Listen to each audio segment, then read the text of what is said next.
এই ব্যক্তির birth number বা ড্রাইভ নাম্বার হচ্ছে 2, কিন্তু এখানে আমরা শুধু 2 লিখবো না, এখানে আমরা 11 থেকে যে 2 পেয়েছি এটা লিখবো। তার কারণটা কি?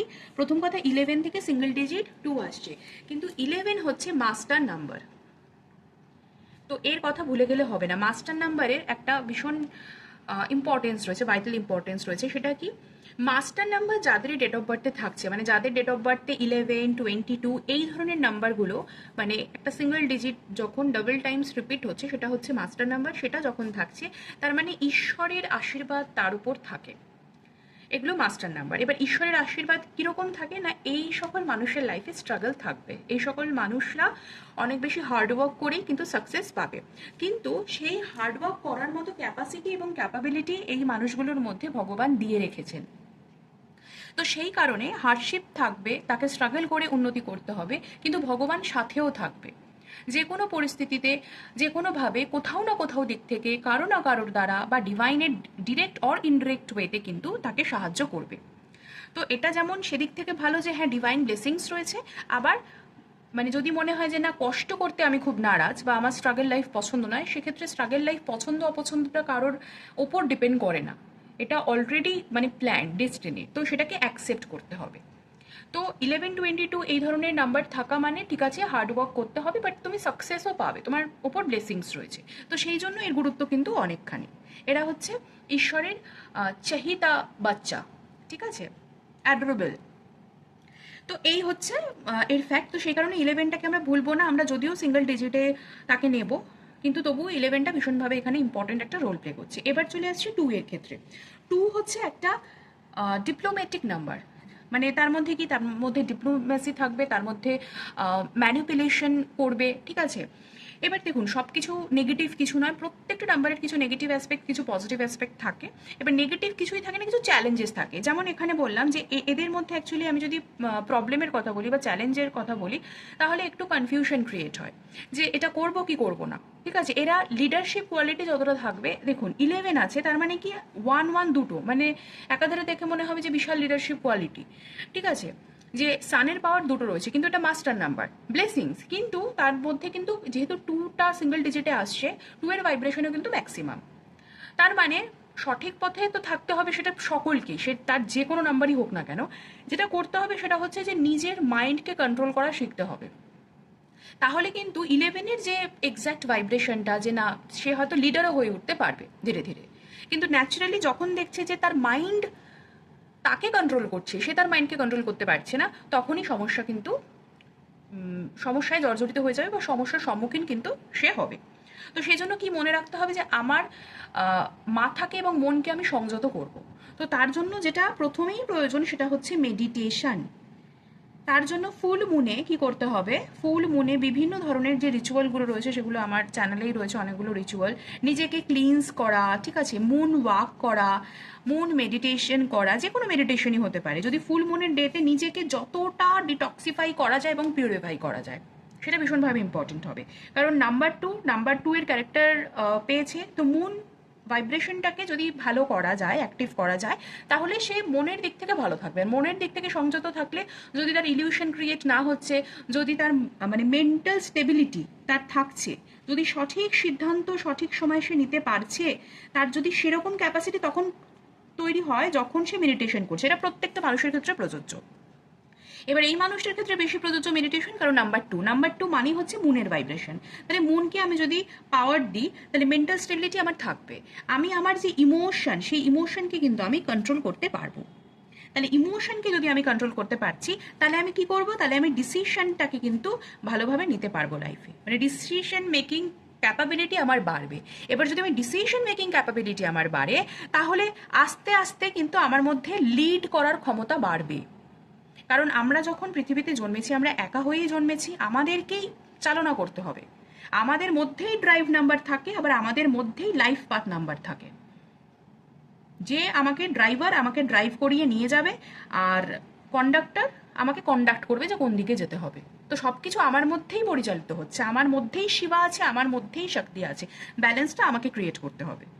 তাহলে এইভাবে কিভাবে আমি মেন্টাল স্টেবিলিটি বা ইলিউশনটাকে দূর করে মেডিটেশনের মাধ্যমে ফুল মুনে নিজেকে ক্লিনস করে মুন ওয়াক করে, মানে মুন ওয়াক মানে কি মানে খোলা আকাশের নিচে হাঁটা। আরও একটা রেমেডি বলছি, যেমন যদি সমুদ্রের ধারে বেড়াতে যাওয়া হয় তাহলেও কিন্তু তাদের ভালো হবে, ঠিক আছে, অনেক সময় মুড চেঞ্জ হবে। এটা সবার জন্য, সবারই একটা না একটা মানে প্রয়োজন যে একটু ঘোরাফেরা করা, একটু ট্রাভেল, ঠিক আছে, সেটা তো প্রয়োজন। আর এনার ট্রাভেলও হবে, কারণ এখানে 5 আছে, আমি পরে যদিও আসছি। এটা হচ্ছে এলপিএন নাম্বার, আপাতত বলে দিই, ওনার লাইফ পাথ নাম্বার হচ্ছে 5। তো চাঁদের সাথে সম্পর্ক যুক্ত করতে হবে, তাদের সাথে ফুল মুনে আমরা সম্পর্ক যুক্ত করতে পারি প্রতি মাসে আমরা। এছাড়াও আমরা ক্রিস্টাল, ডেফিনেটলি সেটা তো একটা রেমেডি রয়েছে যে ক্রিস্টাল আমরা নিতে পারি, ঠিক আছে। এবং মোটামুটি ক্রিস্টাল না নিলেও এই ধরনের রেমেডিগুলো আমরা মানে করতে পারি, তাহলে ফলাফল ভালো হবে। এছাড়া সব থেকে ইম্পর্টেন্ট যেটা, সেটা হচ্ছে নিজের যে মা, তার সাথে সম্পর্ক ঠিক রাখা, তার সাথে ভালোভাবে কথা বলা, কোনো প্রবলেম হলে তার সাথে ডিসকাস করা, ঠিক আছে। এইটা ভীষণ ইম্পর্টেন্ট। এটা মানে যাদের নাম্বার 2 সমস্যা রয়েছে, এটা আমি তাদের প্রত্যেকের ক্ষেত্রে বললাম, ঠিক আছে, কারণ 2 হচ্ছে মাদার ফিগার, ডিভাইন ফেমিনিন। তো তার সাথে যদি আমি হয়তো অনেক সময় কিছু জায়গা থেকে টক্সিক এনার্জি থাকে, তো অনেক সময় আমরা খোলাখুলি কথা বলতে পারি না, বা যখনই বলি হয়তো সেরকম আমরা যেটা চাইছি সেরকম তারা বলছে না, উল্টোটা বলছে, তখন আমাদের মাথা গরম হয়ে গেল, কি সমস্যা হলো, ভাবলাম যে না, এনার কাছে তো বলে লাভ নেই, উল্টে আরও অসুবিধাজনক, আমাকে বুঝবে না। তো যখনই সেইখানে প্রবলেম চলে আসছে না, তার মানে ইমোশনে নর্মালি তার কিন্তু প্রবলেম আসে, সে কিন্তু ডিপ্রেশনে ভোগে। তো আমার মেন্টাল ক্ল্যারিটি ঠিকঠাক রাখার জন্য, ইমোশনটাকে ঠিকঠাক ব্যালেন্সে রাখার জন্য মায়ের সাথে সম্পর্ক ঠিকঠাক স্থাপন করা ভীষণভাবে প্রয়োজন।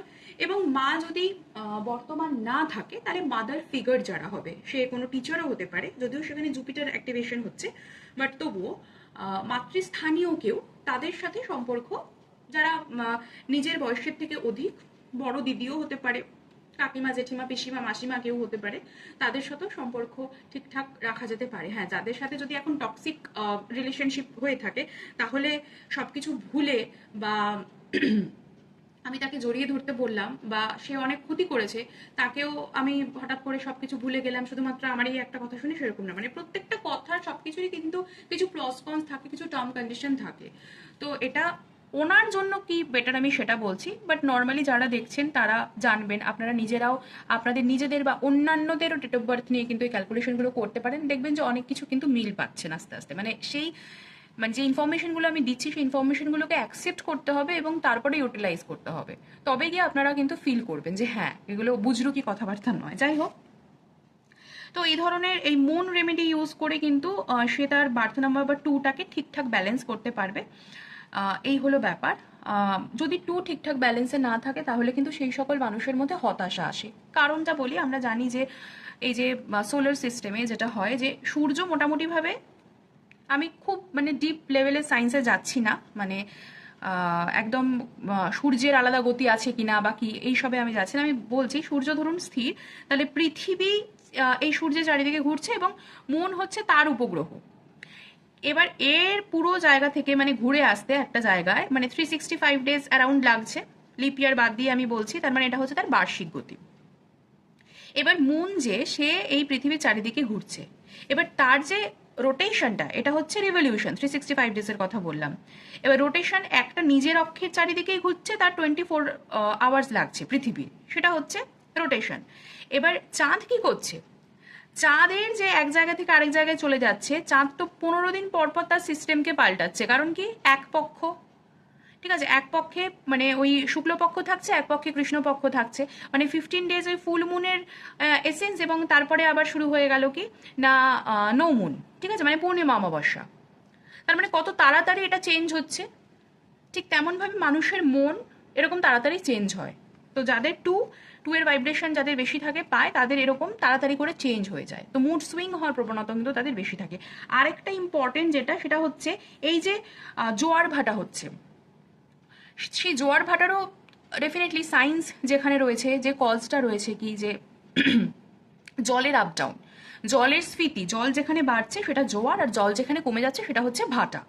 আমাদের দেহ, আমাদের যে হিউম্যান বডি, সেখানে কি থাকছে, হিউম্যান বডিতে প্রায় 70% ওয়াটার থাকছে এটা আমরা প্রত্যেকে জানি। এবার এই 70% ওয়াটার, মানে এমনিও নর্মালি পৃথিবীতে 3 ভাগ জল 1 ভাগ স্থল, এটা আমরা জানি। তো 70% ওয়াটার যেখানে থাকছে, তার মানে জলের আধিক্য কত বেশি। এবার এই জল কানেক্ট করছে মুনের সাথে, মানে চন্দ্রের এই যে আকর্ষণ, এর ক্ষমতার জন্যই জোয়ার ভাটা ইত্যাদি হচ্ছে। তো ঠিক তেমনভাবে আমাদের যখন মুড সুইং হচ্ছে, ঠিক আছে, তখন এই পূর্ণিমা অমাবস্যাতে কিন্তু এগুলো খুব ডিপ লেভেলে ফিল করলে বোঝা যাবে, বা ক্যালকুলেট করলে বোঝা যাবে যে মানে তখন মুড চেঞ্জগুলো বেশি হয়। এই কারণে সেই সময় মেডিটেশন করাটা যদি সারাদিন বা সারা মানে প্রতিদিন আর কি যদি করা নাও হচ্ছে, ওই সময়টা আমরা যতটা মানে কাম থাকবো ততটা আমরা আমাদের যে ওয়াটার তাকে ব্যালেন্স করতে পারবো, আমাদের মুডটাও সেক্ষেত্রে ঠিক থাকবে, বিকজ অল আর কানেক্টেড। তারপরে পূর্ণিমা অমাবস্যায় এই রিচুয়ালগুলো করা হয়। চতুর্দশী যেরকম এই যে শিবরাত্রির দিন বলা হয় যে না, এছাড়া হিন্দুর মানে ক্ষেত্র বিভিন্ন পুজো আছে যেগুলোতে পার্টিকুলার সেই তিথি নক্ষত্রের দিনে বলা হয় যে রাত জাগার একটা ব্যাপার থাকে, যেরকম কোজাগরি, লক্ষ্মী পুজো। কোজাগরি মানে কে জাগে রে, কারণ জাগতে বলা হয়েছে পূর্ণিমার রাত্রে। এছাড়া এই শিবরাত্রির সময় রাতটা জাগতে হয় কেন? সেই সময় আমাদের এখানে তো আরও অনেক ক্যালকুলেশন রয়েছে যে যাতে আমাদের বডিটা ওই লাইং ডাউন পজিশনে যদি থাকছে, তাহলে জলের ভারসাম্যটা ঠিকঠাক রক্ষা পায় না, ওটা বেড়ে যাওয়ার চান্স থাকে। তো সেটা যেন ঠিকঠাক ব্যালেন্সে থাকে, তো সেই জন্য যতটা ইরেক্ট পজিশনে আমরা থাকবো, যতটা ধ্যান ভঙ্গিমাতে যদি আরও থাকছি, তাহলে সেই পশ্চারে আমাদের মানে সেলগুলো ঠিকঠাকভাবে কাজ করতে পারবে, ওয়াটার ব্যালেন্সটাও ঠিকঠাক হবে। তো এই সকল কিছুরই একটা সিগনিফিকেন্স রয়েছে, সেগুলো বোঝা ভীষণভাবে প্রয়োজন। তো যাই হোক, নর্মালি এর হচ্ছে বার্থ নাম্বার 2, আর এর লাইফ পাথ নাম্বার হচ্ছে 5। ঠিক আছে, লাইফ পাথ নাম্বার 5 মানে কি, এটা হচ্ছে মার্কারির নাম্বার। তো বুধের নাম্বার, বুধ হচ্ছে ছোট একটি বাচ্চা, ভীষণ দুষ্টু একটি বাচ্চা। তো এর 35-এর পরে এই নাম্বারটা অ্যাক্টিভেট হবে। এখন আপাতত ডেট অফ বার্থ যেহেতু 1998, তো এখনও অ্যাক্টিভেট হয়নি। 35 হলে অ্যাক্টিভ হবে। তখন এখন যেরকম কনফিউশন রয়েছে বা কিছু, তখন অতটা থাকবে না। তখন নিজের মতো করে কিন্তু গুছিয়ে কাজ করতে পারবে। অনেক সময় চাইল্ডিশ কাজও কিন্তু করে ফেলবে, কারণ সেই ভাইব্রেশনটা পাচ্ছে, মানে সেটা ভালো, সেটা পজিটিভ, সেটা মানে খুব সুন্দর। তার মধ্যে ইন্টেলেকচুয়াল মানে পাওয়ার বাড়বে। ইন্টেলিজেন্স মানে যদি পজিটিভ করতে পারে 5-এর পাওয়ারকে, তাহলে ভালো হবে। এবার জব লোকেশন চেঞ্জ বা তার লাইফে ট্রান্সফরমেশন হবে, কারণ 5 মানেই হচ্ছে ট্রান্সফরমেশন। এছাড়া মানে ট্রান্সফার, শিফটিং, মুভমেন্ট, এগুলোও কিন্তু এখান থেকে বোঝা যাচ্ছে। তো 5-এর পাওয়ারটাকে বাড়াবো কি করে? প্রথমত ব্যালেন্স করতে হবে, কারণ এর একটাই নেগেটিভ দিক, এর এনার্জি হাই থাকে, এটা করব, ওটা করব, সেটা করব, অনেক কিছু করার ক্যাপাসিটি থাকে, এবং সে করেও, কিন্তু আনফিনিশড ওয়ার্ক, এত বেশি এনার্জি যে একটা এই এনার্জিগুলো একটা জায়গাতে ফোকাস, প্রচুর এনার্জি রয়েছে, সেই এনার্জিগুলো একটা জায়গাতে ফোকাস না হয়ে ডিফারেন্ট ডিফারেন্ট জায়গাতে তার ফোকাসটা চলে যাচ্ছে। ফলে কোনো কাজই 100% কিন্তু করতে পারছে না। সব কাজ কোনো দেখা গেলো যে 80% হলো, কোনোটা 70%, কোনোটা 20%, হয়তো দেখা গেলো যে মাল্টি ডাইমেনশন ওয়েতে সে কাজ করছে, সে মাল্টি ট্যালেন্টেড হয়ে গেছে। কিন্তু ডিফারেন্ট এনার্জি হয়ে যাওয়ার জন্য, মানে বিভিন্ন শিফট হয়ে যাওয়ার জন্য এনার্জিগুলো বিভিন্ন জায়গাতে, একটা জায়গাতে ফুললি কনসেন্ট্রেট সে করতে পারছে না। তো এটা হচ্ছে নেগেটিভ গুণ। তো সেটাকে ঠিক করতে হবে কিভাবে? না, ব্যালেন্স করতে হবে লাইফকে। ব্যালেন্স কিভাবে করব? আমি যদি পুজো করছি, তাহলে আমি গণপতি বাপ্পাকে ডাকতে পারি যে আমার নেগেটিভিটিকে, যা কিছু অবস্ট্রাকলস রয়েছে, যা কিছু, সেই অবস্ট্রাকলসগুলোকে রিমুভ করবার জন্য। ঠিক আছে, আমি আমার হার্ট চাকরার সাথে কানেক্ট হতে পারি, আমার হার্ট চাকরাকে ভালো করতে পারি, আমার ব্যালেন্স সেখান থেকে ক্রিয়েট হবে। এবং কি করব, আমি যাতে আমার ফোকাসটা বাড়ে, সেই জন্য অলরেডি এই যে বললাম, এই মানুষটার কিন্তু স্ট্রাগল আছে, কিন্তু তাও ভগবান ব্লেসিংস দিয়েছে। কিভাবে?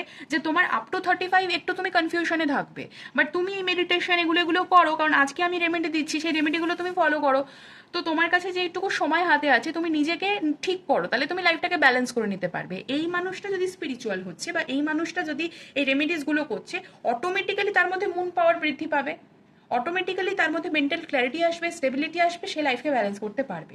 এবার যখন 35 অ্যাক্টিভেট হচ্ছে, সে পজিটিভগুলোই পাবে, নেগেটিভ পাবে না। যেখানে বললাম যে এনার্জি এক্সপেন্ডিচার বিভিন্ন ওয়েতে হচ্ছে, কেন পাবে না? কারণ অলরেডি সে শিখে নিয়েছে এতগুলো বছর ধরে যে আমার কোথায় প্রজেক্ট করতে হবে আমার এনার্জিকে, কারণ মাইন্ডকে সে কন্ট্রোল করতে পারবে। তাহলে এটা কি ঈশ্বরের ইচ্ছা নয় যে আমি তাকে প্রথম জীবনটা একটু ইলিউশন বা কনফিউশনের মধ্যে রাখলাম, সে সেটাকে ঠিক করলো, এবং তারপরে তাকে আমি যা দিলাম সেটা অঢেল দিলাম। তাহলে এই ব্যক্তির যা কিছু সমস্যার সমাধান এই ব্যক্তি নিজের হাতে আছে, যদি সে নিজের মাইন্ডকে কন্ট্রোল করতে পারে। মাইন্ড কন্ট্রোল মানে মাইন্ড কন্ট্রোল করা মানে অলরেডি সে তার লাইফকে ব্যালেন্স করতে কিন্তু শিখে যাচ্ছে। So this is very very very important. Now about the question, যে জব আর ম্যারেজ রিলেটেড, তো সেখান থেকে চলে আসছি।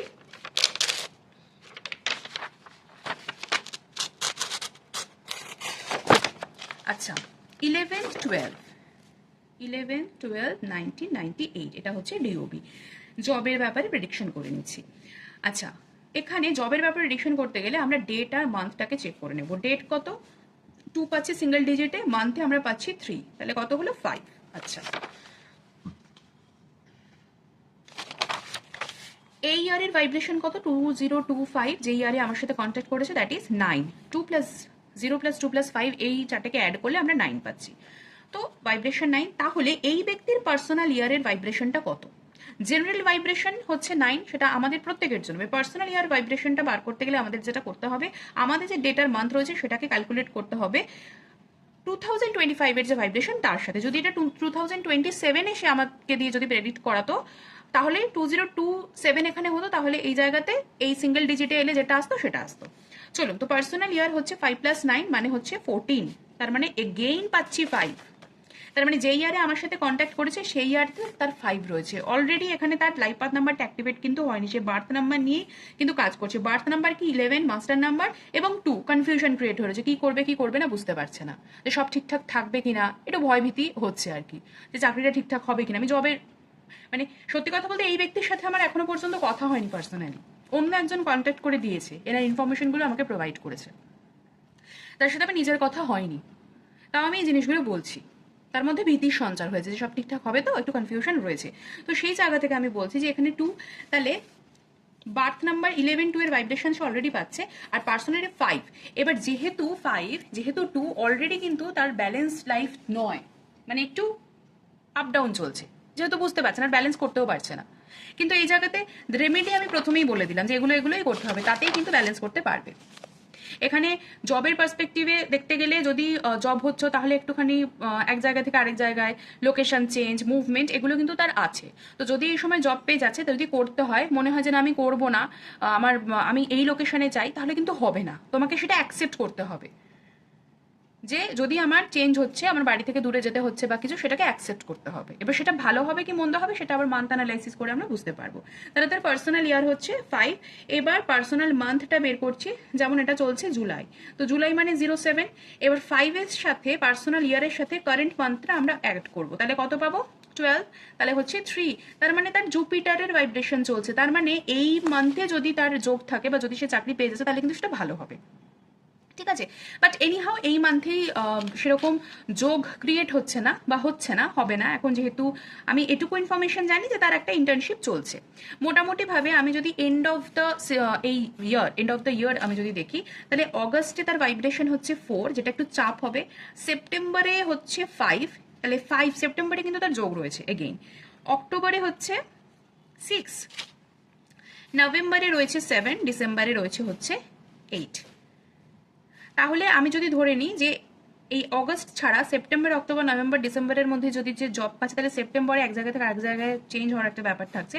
অক্টোবরে মোটামুটি ঠিক আছে, কিন্তু জবের জায়গা থেকে মানে প্রাপ্তির জায়গাটা না এই 8 দেখায়, মানে 8 হচ্ছে বেসিক্যালি ওয়ার্ক, কাজকে দেখায়, কাজের চাপ বাড়ে কিন্তু ভালো হয়, এইটা কিন্তু ভালো ভাইব্রেশন কাজের, এবং টাকা পয়সাও ভালো হয়। এবার যদি রেমেডি ফলো করছে, এগুলো আগে আগে হবে, কারণ এটা হচ্ছে প্রেডিক্টিভ টুল। নিউমেরোলজি প্রত্যেকটারই কিছু লিমিটেশন থাকে। এবার যদি সে মেডিটেশন করছে, হিলিং করছে, তাহলে অনেক কিছু ভালো কিন্তু আগে আগে হবে। হিলিং মডালিটি, হিলিং টুল ইউজ করে আমরা কিন্তু আমাদের যে 365 ডেজ, সেই যে যা কিছু আমাদের প্ল্যান রয়েছে, ডেস্টিনি রয়েছে, সেগুলো অনেক কিছুই কিন্তু আমরা চেঞ্জ করতে পারি। আমরা 365 ডেজকে আমরা কিন্তু হিল করতে পারি। যেরকমভাবে পৃথিবী ঘুরছে সূর্যের চারিদিকে, আমরা বিভিন্ন ডাইমেনশানে নিজেদের যে ডেস্টিনি রয়েছে সেগুলোকে আমরা চেঞ্জ করতে পারি। আমরা কোনো ট্র্যাজিক লাইফ বা কোনো ট্রমা যেগুলো রয়ে গেছে বা কোনো টক্সিক এনার্জি রয়ে গেছে সেগুলোকে হিল করতে পারি। তো এনার স্পিরিচুয়ালিটিতে আসা বা যদি হিলিংও করছে, তাহলে কিন্তু অনেক বেশি লাভবান সে হবে। তো নিউমেরোলজির অ্যাসপেক্টের দিক থেকে এটুকু বলা যাচ্ছে যে জবের ক্ষেত্রেও এখানে ট্রান্সফরমেশন দেখা যায় এই ইয়ারে। তো এই ইয়ারে জব পাওয়ার সম্ভাবনা তো অবশ্যই রয়েছে। অগাস্টটা বাদ দিয়ে যদি বাকি এই 4টে মান্থের মধ্যে সে জয়েন করছে বা কিছু ভালো, ডিসেম্বরটা বেশি ফ্রুটফুল দেখা যাচ্ছে, আদারওয়াইজ সেপ্টেম্বরেও মোটামুটি ঠিকঠাকই আছে, অসুবিধে কিছু নেই। এবার আমি ম্যারেজের ব্যাপারটাতে চলে আসছি, যে কীরকম কি সম্ভাবনা রয়েছে। যেরকম ম্যারেজের দিক থেকেও এখানে এই নাম্বার অ্যানালাইসিসটা সেমই হবে।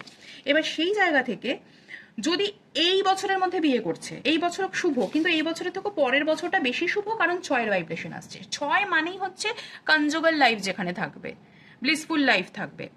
আর অলরেডি মানে 2-5-এর যে ভাইব্রেশনটা এখানে রয়েছে, সেই জায়গা থেকে না 2-5 তো এদিকে 6-এর শত্রু নয়, তো সে কারণে ভালো, মানে কম্প্যাটেবল নাম্বার। তো সেই জায়গা থেকে যদি মনে করছে যে পরের বছর বিয়ে করবে 2026-এ, কিভাবে হচ্ছে 2+0 + 2+6, এখানে হচ্ছে 1-এর ভাইব্রেশন, আর তার নিজস্ব যে ডেট মান্থ সেটা হচ্ছে 5, তো 5+1 অ্যাড করলে ডেফিনেটলি আমরা 6 পাচ্ছি।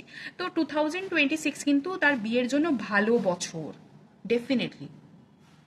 2027 ভালো হবে না খুব একটা বিয়ের জন্য, 2028ও 8-এ তখন কাজটা খুব বেশি ভাইটাল হয়ে দাঁড়াবে। 20 আমি আগে থেকে বলে দিচ্ছি, ওয়ার্ক, জব, এগুলো কিন্তু 2028-এ খুব ভালো, মানে খুব খাটলে খুব ভালো ফল পাবে, খাটতে হবে তাহলে ভালো ফল পাবে, ঠিক আছে, এইটাই বলে দিচ্ছি। তো বিয়ের জন্য ডেফিনেটলি 2026 ইজ ভেরি গুড। এবার যদি দেখা যায় যে এই মানুষটির ক্ষেত্রে যে 2026-এ কোন মাসটা বিয়ে করলে বেশি ভালো হবে অ্যাজ পার নিউমারোলজি, কিন্তু এটা কিন্তু নিউমারোলজি দিয়ে বিচার করার থেকেও ভালোভাবে অ্যাস্ট্রোলজিক্যাল ন্যাটাল চার্ট দেখে, এই যে আমি টাইম আর প্লেসটাও লিখে রেখেছি, যে সেটা দেখে ম্যারেজ ম্যাচিং করে তারপরে তিথি নক্ষত্র সমস্ত কিছু দেখে করাই বেটার। কিন্তু এই নিউমারোলজির অ্যাসপেক্ট থেকে যতটুকু আমি পার্সোনাল মান্থ হিসেব করে আমি বলতে পারবো, আমি সেটা ম্যারেজের ব্যাপারে বলে দিই। যেরকম জানুয়ারি থেকে ডিসেম্বর, ঠিক আছে, প্রত্যেক কটার ভাইব্রেশন 1, ফেব্রুয়ারি হচ্ছে 2, মার্চ এইভাবে যায়, ঠিক আছে, ভীষণ সোজা এগুলো, মার্চ 3, এপ্রিল হচ্ছে 4, মে হচ্ছে 5, June 6, July 7, August 8, September 9, October 10, 10 মানে 1, নভেম্বর 11 মানে 2, ডিসেম্বর 12 মানে 3। আচ্ছা,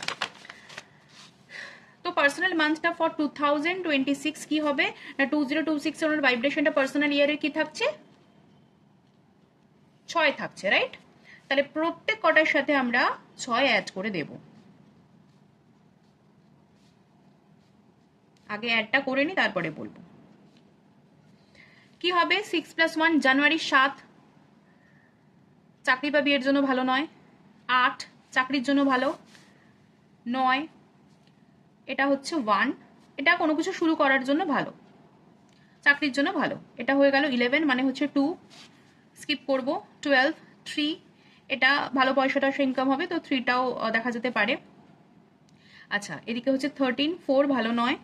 এদিকে হচ্ছে 14 মানে 5, লোকেশন চেঞ্জ হতে পারে। সেপ্টেম্বর 15, 6, তার মানে সেপ্টেম্বর মাস। এবার সমস্যা কি, যে সেপ্টেম্বর মাসটা ভালো, মানে 6-এর ভাইব্রেশন পেলেও ব্যাপারটা হচ্ছে ভাদ্র মাসের ব্যাপার থাকে, সেখানে আবার হিন্দু মতে তো বিয়ের একটা ব্যাপার থাকে, সেগুলো তো মল মাস বলা হয়, তো সেটা একটু দেখতে হবে বিচার করে। 7, এদিকে 8, এদিকে 9, তাহলে আমরা এই 1টা 3, 6 এই মান্থগুলোকে কিন্তু কনসিডার করতে পারি। কিন্তু তাও আমি বলবো যে এইটা কিন্তু মানে এটাতে কিন্তু লিমিটেশন রয়েছে, তো তার জন্য এই টাইম আর প্লেসটা নেওয়া আছে সেটা ভালোভাবে দেখতে হবে, এবং যার সাথে বিয়ে হচ্ছে তারটাও দেখতে হবে সেটা ঠিকঠাক হচ্ছে কিনা। এবার একটু তারটা দেখে নিই, তাহলে ম্যারেজের ব্যাপারে নিউমারোলজির ব্যাপারটা বলতে পারবো। যেমন তার হচ্ছে 31 অগস্ট 1998, 31 অগস্ট 1998, তাহলে এখান থেকে তার কি পাচ্ছি, 3+4 = 4, এখানে হচ্ছে 8, এখানে আমি তার থেকে এখানে আমি অলরেডি 1+9 + 9 + 8 করেছি, এখান থেকে আমরা পেয়েছি হচ্ছে 9। আচ্ছা, তো পার্সোনাল ইয়ার তার জন্য কি হবে, এই এটাকে প্লাস করবো, 4+8, আর 2026-এ অ্যাকচুয়ালি বিয়ের প্ল্যান রয়েছে। যদি আমি 2025ও ধরছি, 2025-এ নাম্বার যে ভাইব্রেশন সেটা 9, তাহলে এটাকে আমি +9 করছি ফর 2025, অ্যান্ড ফর 2026 এটা কি হবে, 4+8 + 1 হবে, বিকজ 2026-কে অ্যাড করলে আমরা 1 পাচ্ছি, আগেই ক্যালকুলেশন করে দেখিয়েছি। তাহলে 2025-এ যদি বিয়ে করছে কি হচ্ছে, আর 2026-এ যদি বিয়ে করছে কি হচ্ছে। 2025-এ বিয়ে করলে কি ভাইব্রেশনটা পেলো, 8 আর 4 12 আর 9 21, মানে হচ্ছে 3-এর ভাইব্রেশন, ভালো। 8 আর 4 12 রাখে 13, এদিকে পেলো 4, 4-এর ভাইব্রেশন। তাহলে 4 তার একটু ওয়ার্ক, মানে এই ব্যক্তির একটু ওয়ার্ক লোড বাড়বে, রেসপন্সিবিলিটি বাড়বে, ঠিক আছে। এবার যদি বিয়ে করছো সেখানেও চাপ হবে, সব দিক সামাল দেওয়া বা কিছু, ঠিক আছে। কিন্তু তাও যেটা বলছি যে এই বছরটা তার জন্য মোটামুটি ভালোই, পরের বছরে চাপ বাড়বে, একটু স্ট্রেস বাড়বে, ঠিক আছে। তো সেই জায়গা থেকে তাই বলে কি বিয়ে করবেন? অবশ্যই করবে, হয়তো বিয়ে করার জন্য চাপ বাড়তে পারে, ঠিক আছে। মানে ওটা শুধুমাত্র বিয়ের জন্য না, মানে ওটা একটা ওয়ান ডোমেইন, ঠিক আছে, তার জন্য সমস্যা কিছু নয়, কিন্তু ওটা ভালো করে দেখতে হবে। এবার সেই জন্য বললাম প্রত্যেকটা কিছুর কিন্তু অ্যাস্ট্রোলজি, নিউমোরোলজি, প্রেডিক্টিভ টুল প্রত্যেক কটারই লিমিটেশন রয়েছে। আমরা যদি প্রপার হিলিং করছি, রেমেডি ফলো করছি, তাহলে যে প্রবলেমগুলো রয়েছে সেগুলোকে ঠিক করা যায়, যতটা পসিবল ঠিক করা যায়। এবং ঠিক করার জন্য নিজেকে প্ল্যান করতে হবে, নিজেকে বুঝতে হবে যে হ্যাঁ আমি ঠিক করার চেষ্টা করছি, বা আমি চেষ্টা করবো, আমি ঠিক করব, এটা কিন্তু অ্যাফার্ম করতে হবে, তবে গিয়ে যতটা পসিবল সে ঠিক করতে পারবে। তো এই কারণে প্রেডিক্টিভ টুলের সাথে সাথে ডিভাইন টুল, ডিভিনেশন টুলগুলো ভীষণভাবে ইম্পর্টেন্ট হয়, কারণ তারা হিল করে প্রবলেমগুলোকে। এবার এই ব্যক্তি যে 4-এর প্রবলেম বললাম, তাহলে 4 যদি তাকে ওয়ার্কলোড বেশি বাড়ায়, তার যদি প্রবলেম থাকে, তাহলে 4-এর কিছু রেমেডি ইউজ করা, এবং হিল যদি সেও যদি ঠিকঠাক করে মানে ওয়ার্ক ব্যালেন্স করতে হবে তাকে। 4 হচ্ছে ম্যাসকুলিন নাম্বার, চাপ বাড়বে, তাহলে আমি যদি ব্যালেন্স লাইফ লিড করি তাহলে অত বেশি চাপ, কামনেস থাকলে অত চাপ লাগবে না, ওভার স্ট্রেস হয়ে যাবে না, তো সেটা বুঝতে হবে।